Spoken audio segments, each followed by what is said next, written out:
എൻ്റെ medical report കിട്ടി.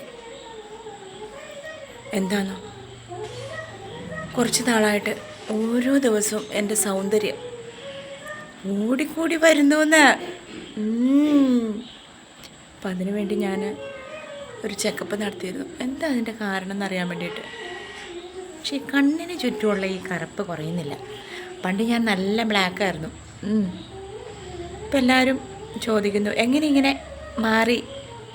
വലിയ മാറ്റമൊന്നുമില്ല, അതുപോലെയൊക്കെ തന്നെയെന്ന് എൻ്റെ വിശ്വാസം. എന്നാലും എന്തോ ഒരു ചേഞ്ച് ഉണ്ട്. മനസ്സല്ലേ എല്ലാം അല്ലേ. പക്ഷെ കണ്ണിന് ഭയങ്കര ഷെയ്ഡുണ്ട്. നിങ്ങൾക്ക് ആർക്കെങ്കിലും അത് മാറാനുള്ള, കണ്ണിന് ചുറ്റുമുള്ള ഇത് മാറാനുള്ള ടിപ്സും അറിയാമെങ്കിൽ എനിക്ക് പറഞ്ഞു തരണേ. ഓക്കെ കേട്ടോ. അപ്പം ഞാൻ ചേഞ്ച് ആയതിൻ്റെ കാരണം നിങ്ങൾക്ക് പറഞ്ഞു തരാം. എൻ്റെ പഴയ വീഡിയോസും ഇതും കൂടി നിങ്ങൾ എടുത്ത് നോക്കി. അപ്പം കമൻ്റ് ഇടണേ, ലൈക്ക് ഇടണേ. ഓക്കെ, ടാറ്റാ.